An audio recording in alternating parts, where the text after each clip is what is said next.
Alright, I'm out in the garage tonight working on the 1972 Honda CL70. If you haven't watched any of the other videos on this motorcycle, we basically picked it up a couple weeks ago. Barn find, true barn find, sat in there somewhere between 35 and 40 years.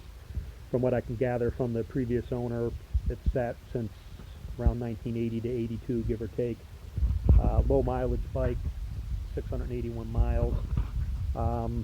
Tonight the video is about trying to free up what I believe to be a sticky valve. This bike has already come a long way in a couple weeks. This thing was flash rusted everywhere from the humidity and just sitting indoors all those years. But the humidity in upstate New York during the summers definitely got to it. But it's really cleaning up nice. It's getting there.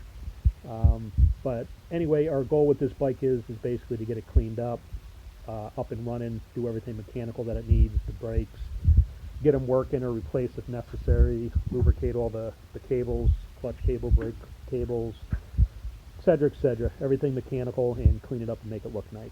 So I don't want to get into tearing this motor down if I don't have to. When we first got it, I thought the motor was stuck, but we just hardly pushed down on the Kickstarter and it broke free right away. But as you can see now, I can push that down with my thumb. It's only a little 70cc motor, but it shouldn't be that easy to push down. So definitely have compression issues, so I'm assuming a stuck valve. So what I'm going to do, because I don't want to take this apart, I really like to just get it running and see what this thing does, see if it smokes or makes any weird noises or anything like that. But so what I'm going to do is basically I'm going to take this top cover off here, and we're just basically going to fill this up with some PB Blaster and let it sit in there, and hopefully it breaks them free and we can get those valves moving again. Then of course we'll have to get as much of this PB Blaster out as we can. I'm going to drain the oil, put fresh stuff in. I'm going to get it to, move around in there a little bit, hopefully grab any sludge, drain the new oil out, and then fill it up with new oil again.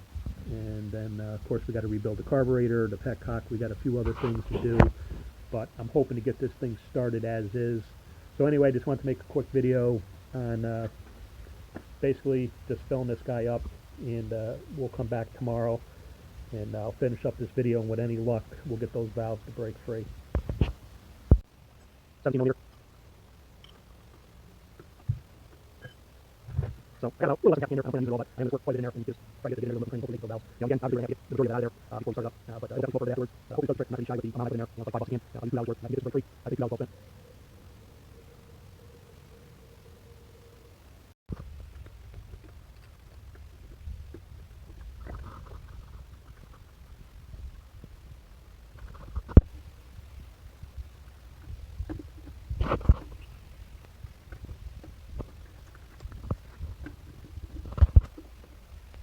That don't look so good. Wow. All right, let's see what we can do with that. I'm going to spray a little more penetrating oil down there. Obviously we have to do something here. Don't have high hopes at this point, but we'll see what happens.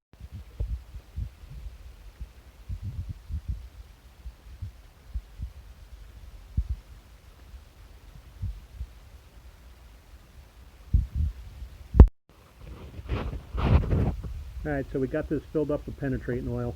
Ended up filling it right up through the top there until pretty much stopped. So I have it in gear now,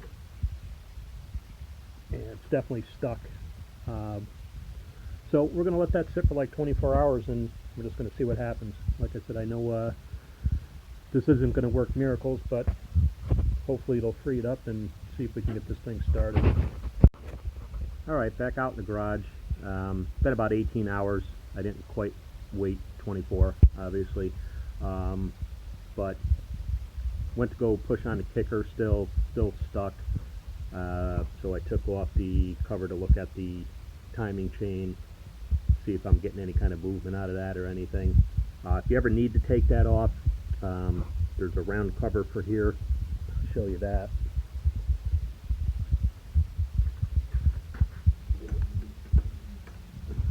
So that's that guy.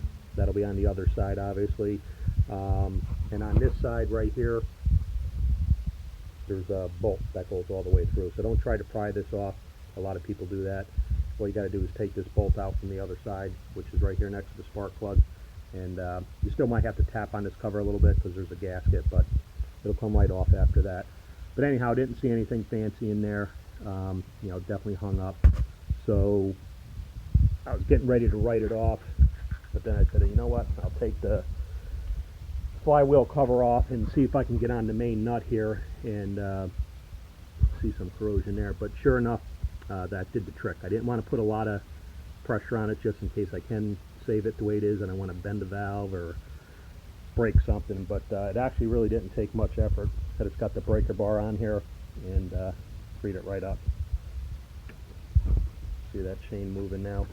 So I'm going to leave the WD in there. I actually sucked out the other stuff, the PB Blaster, and I tried some WD in there just for the hell of it. But anyway, I can spin this by hand now. It certainly isn't smooth, but actually that's really not bad. I can feel the compression already. So I'm going to leave the WD in there. In fact, I'm going to pour some more in there. I'm going to work that in there the next couple of days.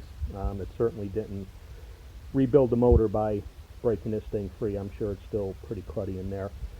So I'm going to see what I can do, put some WD in there, let it sit in there, work it, and then I'm going to try to dump out as much as I can, and then we'll make a decision from there. Now I'm going to give this a couple kicks. So you can hear the compression, hopefully.